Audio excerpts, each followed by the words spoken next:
Amigos, bienvenidos a su espacio de educación financiera en el programa Diálogo por su radio I99. Esta mañana vamos a hablar de un tema muy interesante y que consideramos muy valioso de traer a discusión, que es el rol de los acuerdos de libre comercio. ¿Qué ventajas trae para un país como Ecuador? A nivel político se habla mucho del influjo positivo, pero por el otro lado existen detractores de los acuerdos de libre comercio que dicen que son perjudiciales, en particular para los países pequeños o medianos, como es el caso de Ecuador. Para realmente abrirnos el foco desde un punto de vista exclusivamente técnico, nos acompaña esta mañana Víctor Jurado. Víctor Jurado es director ejecutivo de la Cámara Binacional de Comercio Ecuatoriana Italiana, además de presidirla o de ser su director ejecutivo desde el 2018.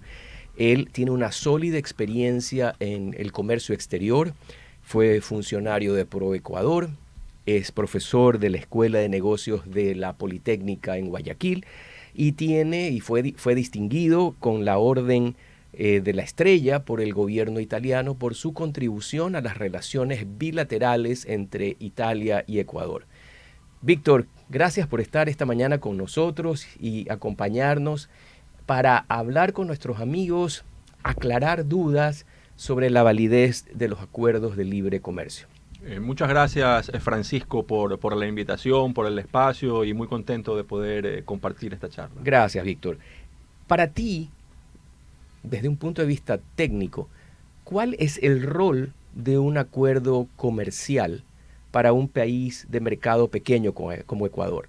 Bien, aquí hay que tal vez dar un paraguas un poco más amplio, entender esta lógica del comercio mundial a través de la Organización Mundial de Comercio, ¿no? Entonces, tal vez vamos a remontarnos un poco en el pasado, final de la Segunda Guerra Mundial, el nuevo orden económico, Bretton Woods, y dentro de ahí nace Naciones Unidas, nace la Organización Mundial de la Salud, un poco el nuevo orden político y económico mundial, pensado para evitar una nueva guerra, ¿no? Ese era finalmente el objetivo. Y dentro de eso se identificó que uno de los aspectos claves era el comercio. Probablemente el principal, algunos tratadistas que dicen que toda guerra tiene un origen económico.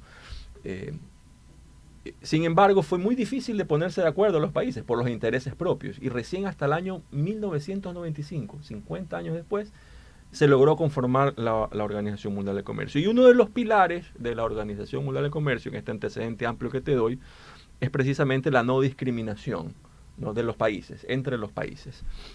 Me dirás, bueno, ¿y qué tiene que ver esto con los acuerdos comerciales? Fue un mecanismo a través del cual, en negociaciones formales sobre la mesa, transparente para los demás países del mundo, puedan ponerse de acuerdo, vamos a decirlo así, socios comerciales. De hecho, es una de las excepciones a la normativa OMC de no discriminación, porque te dice tienes que darle el mismo trato a todos los países del mundo. El trato de nación más favorecida, MNF, que se llama en términos técnicos. ¿Cómo hago con mi socio comercial, con quien quiero profundizar una relación? Bueno, a través de un acuerdo comercial. Se sientan y escriben los términos sobre los cuales van a negociar. ¿Cómo aterrizo esto a un país? Pequeño o grande. Yo les pongo el ejemplo de integración comercial tal vez más exitoso que ha existido en la historia, que es la Unión Europea. Países que durante cientos de años pelearon entre ellos, guerrearon, llegaron al punto de casi exterminarse y encontraron que la mejor forma de encontrar el desarrollo conjunto era a través del comercio, ¿sí? Y esta oportunidad se abre también a los demás países del mundo a través de tratados comerciales. Desarrollo por la vía de un comercio organizado. Qué interesante, Víctor. Y apartándonos del espectro ideológico, porque lamentablemente este tema, y perdón lo que voy a decir, está como bastante manoseado. Por un lado tú tienes los libertarios o hiperliberales que creen que todo debe ser comercio sin ninguna barrera, y del otro lado del espectro tiene gente que sataniza los acuerdos como perjudiciales, que son que tienen efectos draconianos, contrarios a los intereses de las soberanías de los países, sobre todo más débiles. Pero yo creo que dato mata relato. Si tú pudieras contextualizar cuáles son las variables económicas que te pueden ir sustentando la validez de estos acuerdos. Bien, ahí hay varios indicadores que se pueden tomar, varios proxies, decimos los economistas, ¿no? Aproximaciones, para poder entender si es que un acuerdo comercial ha funcionado o está funcionando bien. El primero, el más evidente, es el que tiene que ver con comercio, es decir, el monto de exportación e importación. Alguien dirá, bueno, ¿qué importa que sea más o menos? No, sí importa, porque detrás de esto viene actividad económica, ¿no? Entonces, el segundo indicador que viene de la mano, que podríamos utilizar, no es directo, siempre son aproximaciones, podría ser el PIB de la economía, ¿no? Es decir, cómo va creciendo la economía.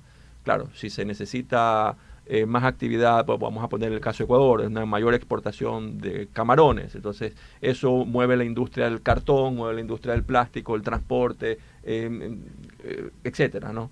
Que finalmente hace un crecimiento del PIB. Entonces, el crecimiento del PIB es otra variable que se debe analizar. Tercera, tal vez la más importante, si queremos pensarlo en términos del ser humano, es el empleo, ¿no? Porque genera empleo. Alguien dirá, bueno, pero si estás importando, estás dejando de producir, que esos son un poco las taras o los sesgos ideológicos. Claro, pero generas actividad en el mediano y largo plazo en actividades de importación o de manufactura o de servicios. Claro, que un día una persona se quede sin trabajo es gravísimo, es duro, es muy difícil de entender, pero en el agregado macro, estos ajustes de la economía terminan provocando un mercado laboral, digámoslo así, más amplio, y por lo tanto el crecimiento del empleo es otra variable. Y luego tenemos otras que son un poco más indirectas. Podríamos hablar de la inversión extranjera, podríamos hablar de grados de inequidad, de índices de Gini, de inequidad de distribución del ingreso dentro de una misma sociedad, ¿no? Que no haya el rico muy rico y los pobres muy pobres, que haya una distribución un poco más uniforme. Todas estas variables se pueden utilizar para aproximar en un modelo econométrico, si se quiere, pero también por separado, que los acuerdos comerciales han sido exitosos.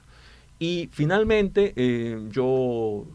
saliendo un poco de esos tecnicismos, porque es un poco técnico el tema, yo te digo, la mejor prueba está en la historia, digamos, la casuística, decimos también los académicos, es decir, revisar lo que ha sucedido en países que ya tienen mucho más tiempo en acuerdos comerciales. Entonces, la casuística lo que demuestra es que estos países que han tenido una apertura comercial, digamos, anticipado, que se iniciaron en estos caminos, que han firmado acuerdos comerciales, han crecido, se han desarrollado, han tenido mejor empleo, mejores condiciones, finalmente mejor desarrollo para su gente, que es lo que se busca, el tema del desarrollo. Qué interesante, porque como dije hace un momento y tú me lo has corroborado, esto está lleno de sesgos ideológicos, pero la data y el desarrollo que se puede palpar luego de la aplicación varios años, evidentemente varios años, un margen de historia que tienes que tú poder evaluar para saber si estos acuerdos tienen efectividad. En el caso de Ecuador, concretamente el acuerdo con la Unión Europea, que más o menos tiene ya unos, tú me dirás cuántos años, a este momento no me acuerdo con precisión, pero ¿qué cambios estructurales produjo a nivel de los exportadores e importadores desde la entrada en vigencia del acuerdo con la Unión Europea? ¿Qué significó en esas variables que tú justamente has mencionado, económicas o econométricas, pero también sociales?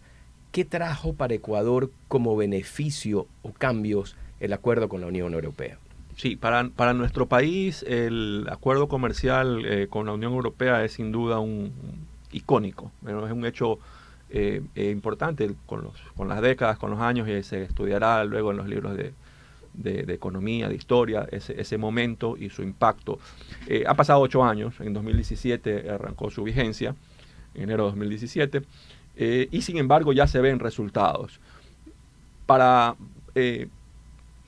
nuestro país, para el Ecuador, ha significado, esto es un criterio personal, ha significado el pilar sobre el cual se ha defendido el empleo en nuestro país.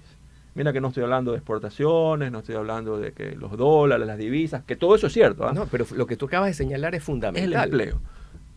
Porque los sectores que son muy intensivos en mano de obra en nuestro país, que son los principales, banano, cacao, flores, café, todo lo que, en todo lo que somos potencia mundial, rosas, etcétera, camarones, la pesca, la manufactura de los procesados de atún, etcétera, etcétera.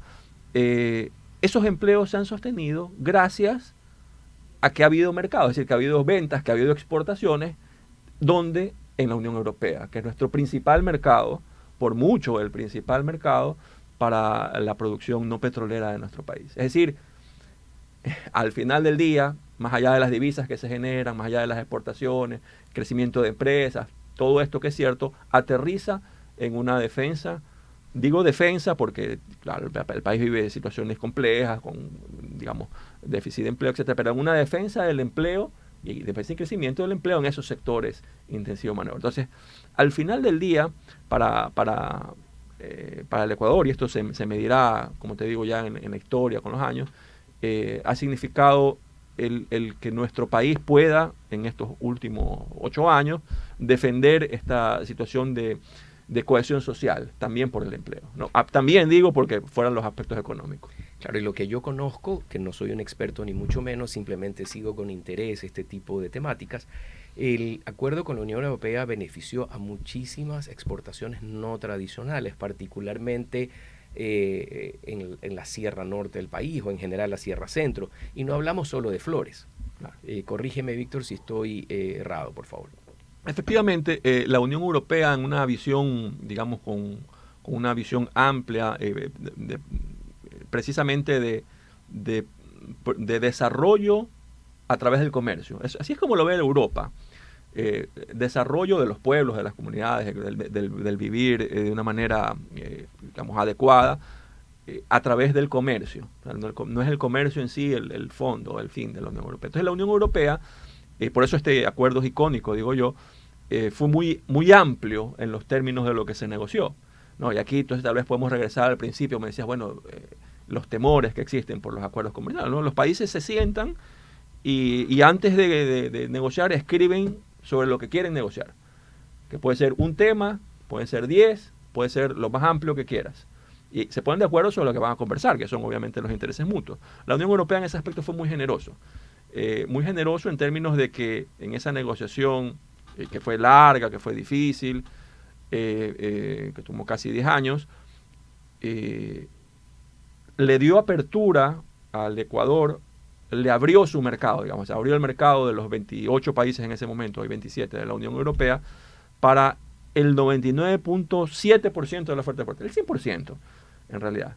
Y le dijo acceso inmediato a todos los productos del Ecuador, desde el banano típico o del camarón que ya se vendían, hasta la quinoa, hasta los procesados de frutas exóticas, hasta las artesanías, etcétera, con 0% de arancel. 0%. Entonces ellos dijeron, Ecuador, necesitas desarrollar, estás en un problema social enorme.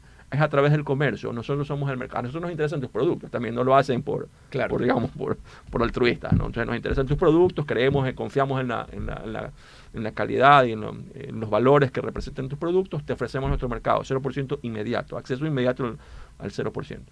E incluso acceso ya negociado y pactado a productos que aún nos falta por desarrollar.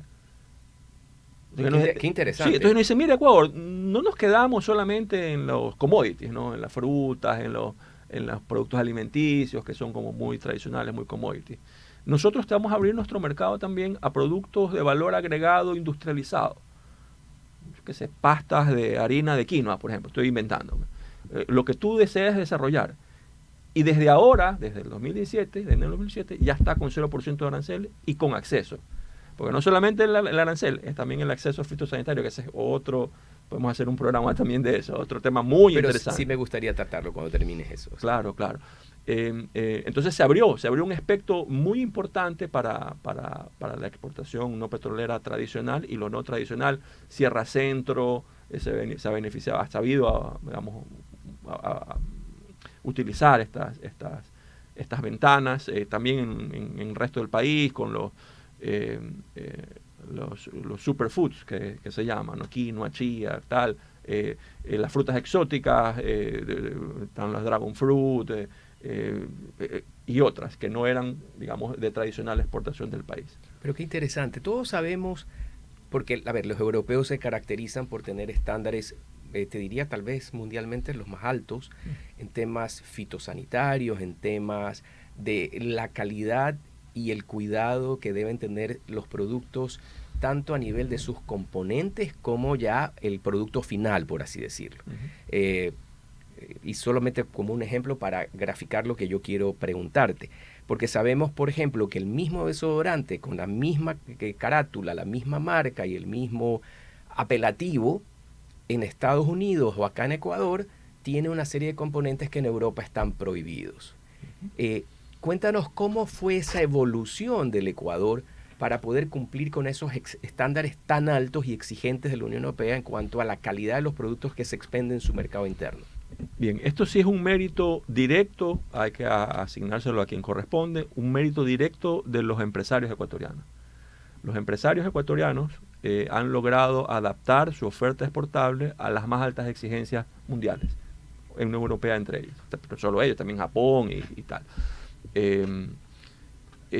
Y bajo una lógica que no admite discusión. Es decir, si tú quieres vender tu producto, antes, bueno, muchos años atrás se pensaba que la calidad era un factor diferenciador, ¿no? Entonces, era el producto de calidad o el producto de no calidad. Todavía hay algunos países que están corriendo ese rumbo. Hoy en día, la calidad ya no es un factor diferenciador, es un requisito. Entonces, si tú no tienes calidad al más alto estándar en tu producto no se vende en los mercados internacionales. No, o sea, no tiene mercado. No gastes el avión, no gastes nada. No gastes nada, porque nadie te lo va a comprar porque no cumple por el componente, por todo lo que puede venir detrás de esto. Entonces, el primer paso, y esto lo hablábamos siempre cuando nos arrancábamos en el proceso de adaptación de ofertas exportables que tuve la oportunidad de trabajar también muchos años, es lograr esos estándares. Entonces, ¿cuál es el mercado al que apunta? Unión Europea, Estados Unidos, Asia, Japón, el que fuere, América Latina, el país, escógelo, cuál es la normativa más alta y comienza a ponerte tareas. Quiero llegar a la normativa a nivel 1, 2, 3, 10, escógelo. Y según eso vas a tener un mercado más pequeño o más amplio para que... En eso, como te digo, los empresarios ecuatorianos han hecho una buena tarea, cumplen con la normativa más exigente, la de la Unión Europea en muchos casos, en términos de medio ambiente, en términos de empleo. Somos uno de los países que mejor cumple normativa, esto hay que decirlo con orgullo, porque este es nuestro país, de no trabajo infantil, de empleo siempre con formalidad, de mejores niveles salariales, aunque a veces es a quienes se quejan de este tema, pero esos temas son importantes para estos mercados de responsabilidad social y por supuesto de la altísima calidad de los productos, ¿no? Que no es intrínseca solamente por la ubicación geográfica, este mito, ¿no? Bueno, que no es tan mito, también es realidad de que por la bendición de los dioses, toda semilla que se siembra produce y siempre es lo mejor. Sí, tiene algo de eso, pero siempre con la mano de quienes hacen empresas que buscan el estándar de lo que consume el mundo. Porque ese es otro tema, ¿no? A veces pensamos que los gustos y preferencias de los ecuatorianos, de los latinos, no son los mismos de los europeos, de los japoneses, de los norteamericanos. Hay que adaptar el producto al gusto y preferencia. Víctor, si bien tú has hablado de muchas cosas positivas, al día de hoy, ¿qué brechas y qué aspectos del acuerdo están todavía subutilizados y que Ecuador debería aprovechar? Sí. Bueno, yo creo que es un camino que recién lo arrancamos. Las posibilidades son enormes, también los desafíos. Yo te pongo tal vez me regreso a la pregunta anterior que hablabas de los estándares. Por esta situación tan difícil que vivió el mundo de la pandemia, ¿cierto? De los riesgos sanitarios, la discusión en Europa, por ejemplo, sobre la importancia del control de la alimentación para evitar enfermedades futuras, O sea, cómo evitar que la gente muera de cáncer y de enfermedades crónicas después de 20, 30 años. Entonces van a la alimentación y dicen, mira, pero te fumigas, los químicos, lo tal. Entonces se volvió mucho más estricta.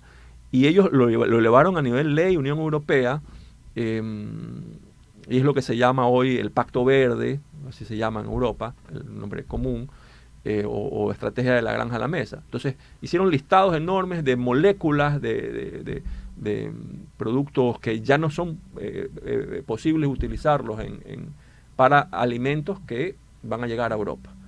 Otra vez, adaptar la oferta al estándar, al nuevo estándar mucho más alto, y con fechas y con tiempo, etcétera. Esos son los tipos de desafíos que se van viendo en el camino. Hay que seguir adaptando. No es que ya llegamos con lo que llegamos, poco, mucho, y luego no, se sigue adaptando. Y luego yo hablo siempre del aprovechamiento del acuerdo comercial. Entonces, lo que estamos, digamos, utilizando, aprovechando en términos de venta, de exportación, todavía es muy poco con respecto al universo de partidas negociadas, de productos que se podrían vender a Europa y por tanto crecer aún más. Víctor, yo no quiero cerrar esta interesante entrevista que hemos tenido el gusto de compartir contigo el día de hoy sin que nos hables de la Cámara, brevemente, de la Cámara Binacional de Comercio Ecuatoriano-Italiana y de lo que implica o significa Italia en esta relación bilateral comercial, desarrollo de tecnología. Se habla hace pocos días de la oferta de empleos que está dando Italia para los ecuatorianos. Así que para cerrar esta interesante entrevista, cuéntanos, ¿qué es la Cámara Binacional y qué implica Italia en el contexto de la Unión Europea con Ecuador en la relación comercial? Gracias, Francisco. Voy antes a tomarte un par de segundos, de minutos, 30 segundos. No me quiero ir sin dar números, es el sesgo del economista, no quiero dar unos numeritos. Bueno, ya no es solamente un tema, digamos, teórico. Pero aterricemos, a ver, veamos cuál es el número. Hoy en día, Unión Europea es el 25%, es la cuarta parte de la exportación mundial, de la venta que hace el Ecuador, para decirlo en términos sencillos, al mundo de productos no petroleros, va a la Unión Europea. Esa es la realidad. Nuestro principal mercado, por mucho. Segundo, Estados Unidos. Tercero, China. Y en ese contexto, Italia. Vamos a Italia. Otra cifra que es importante para demostrar que ha funcionado el acuerdo comercial, que está funcionando el acuerdo comercial. La exportación a la Unión Europea, a los 27 países que hoy en día son la Unión Europea, al inicio del 2017 eran 2.800 millones, números redondos. Hoy en día son 6.000 millones. ¿No? Un crecimiento de más de 3.000 millones en 7 años y medio, 8 años casi. Había el miedo, el temor de que no, vamos a vernos inundados de productos y la industria nacional va a verse perjudicada. La exportación ecuatoriana, o sea, la venta que hace el país hacia Europa ha crecido a una tasa promedio del 10.6% anual, casi 11% anual. La compra, la importación, que nos hemos beneficiado, porque también han llegado maquinarias más baratas, insumos más baratas, hasta vehículos, artículos de consumo también más baratos, ha crecido apenas a la mitad. Bueno, ahí tienes la demostración. Entonces, está la demostración clarísimo. El superávit comercial que hoy día existe, que pasó de ser 700 millones de dólares, era el superávit en el 2017. Hoy en día es 3.000 millones.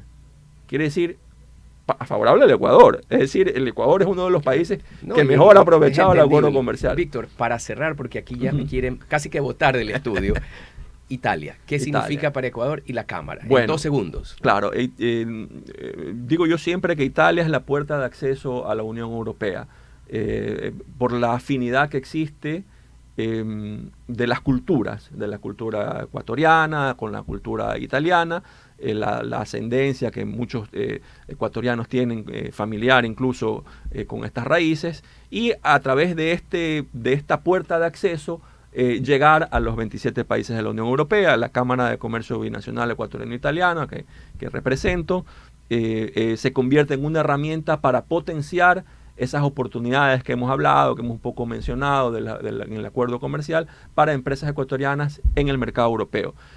¿Cómo? Hay varios mecanismos, la búsqueda de contrapartes, de clientes obviamente, pero no solamente de clientes, también de proveedores, de proveedores validados, certificados, de precios, de relacionamiento los temas de manejo ya técnico, aduanero, comercial, que siempre son, digamos, un desafío para las empresas.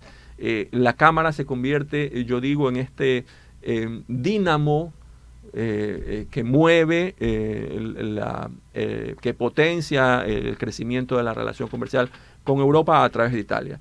En estos 8 años que te puedo decir del acuerdo comercial, y gracias al impulso que se ha dado también con el apoyo de la Embajada de Italia en Ecuador, hemos logrado mover, digamos, a Italia de un 5º lugar como origen digamos, como destino de las exportaciones ecuatorianas a un 2º lugar dentro de la Unión Europea, estoy hablando, y como el primer origen de maquinaria, de bienes de capital y bienes de insumos. Entonces, Italia no es solo pasta, no, Italia es una cantidad de tecnología automotriz, constructiva, a nivel de lo que es todo el mundo farmacéutico, en fin. Sí. Qué interesante, Víctor, y me voy a concluir hoy con una frase que dije hace un rato. El dato mata relato, y tú nos has provisto de cifras tremendamente interesantes que le presentan a nuestros amigos justamente los beneficios de este tipo de acuerdos realizados, analizados y negociados con inteligencia y con sentido patriótico. Víctor, muchísimas gracias por estar esta mañana con nosotros. A ustedes, amigos, gracias por su sintonía y nos vemos la siguiente semana.